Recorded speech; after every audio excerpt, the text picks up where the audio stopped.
dispersed.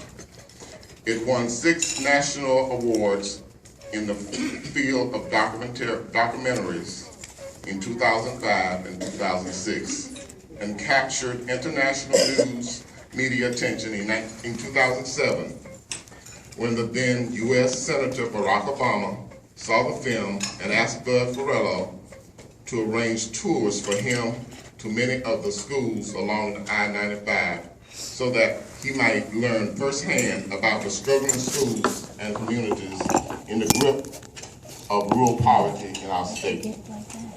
Bud Ferillo is a native of Charleston, a graduate of the College of Charleston, and former chief of staff to 2 speakers of the South Carolina House of Representatives and former deputy governor of South Carolina in the 2nd term of Governor Richard W. Raleigh. Bud has owned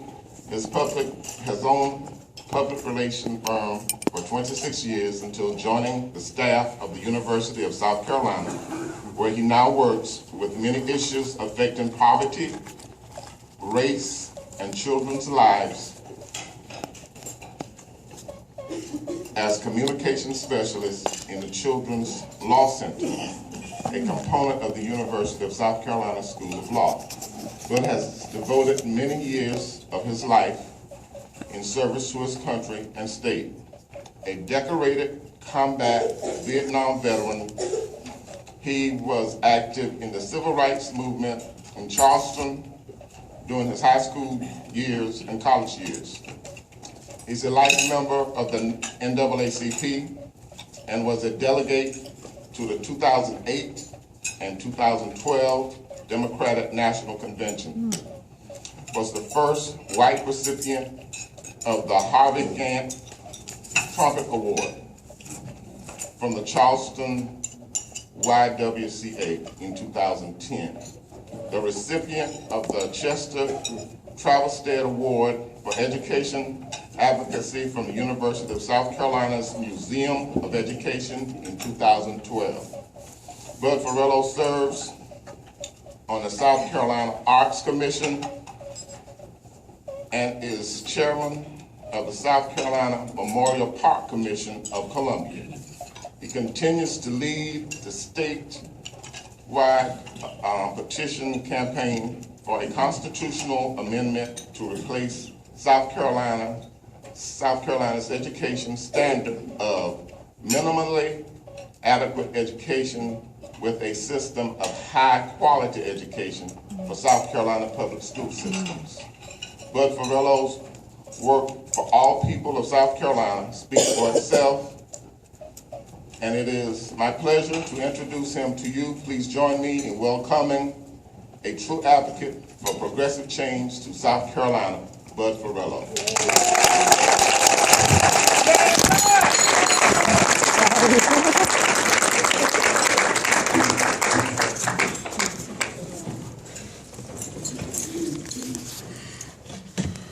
Said when speaking in Charleston, I hope you will forgive my use of spectacles as I speak, as my eyes have dimmed over the years of service to my country.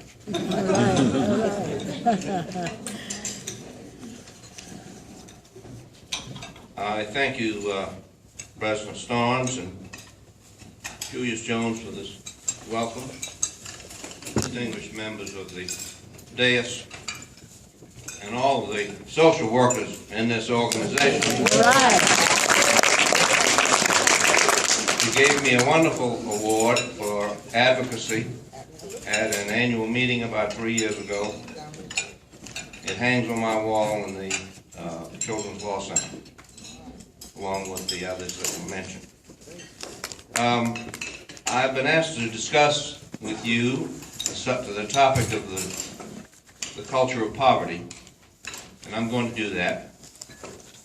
I want you to know that I'm fresh from a news conference yesterday in the State House where the Joint Legislative Committee on Children released its 2013 recommendations on behalf of children Dr. John McGill serves ex officio, by the way, on the committee.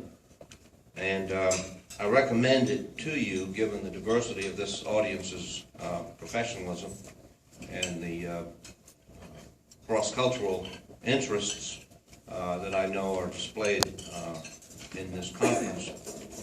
If you will go to get your pencils out, pens, and write down this website. We only have copies for the legislature, but it's online today. It went online yesterday at 11 o'clock after the news conference. www.SC Committee on Children, one long word, lowercase, .org.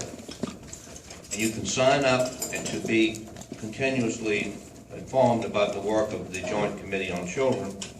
And then you can go to the research page and read the report. And I recommend you do that because it addresses a number of issues, from school readiness to obesity, to child trauma, to child fatalities and injuries, to immunizations. Did I mention childhood obesity? Yes. Many of these disorders, of course, particularly acute in the poverty population, and that we seek to serve. And these are specific recommendations. You'll see the legislation was filed, about 15 pieces of legislation this year. And you'll be able to keep up with the work of the advocacy of the Children's Law Center as it staffs that joint legislative committee. And I recommend it to you. This year, I joined the staff in July, and I pushed school readiness gradually, month by month, to the top of the list. It has very serious recommendations, including this year the reauthorization of First Steps and an implementation of education programs with parenting from 0 to age 3, which is about the only thing we got out of Judge Cooper's decision in the Abbeville case. He found the rest of conditions in the poverty districts meeting minimally adequate standards, although I disputed that with my documentary.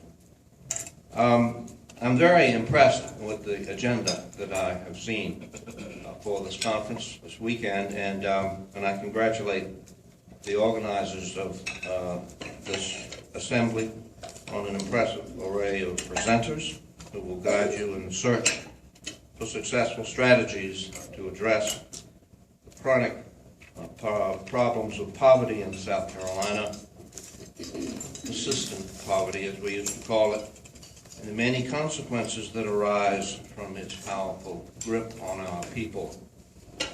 I am hopeful that your time together will allow you to share success stories, inspire new strategies that you can implement when you return to your work, and engender the kind of collaboration that is needed in a state that has chosen to play a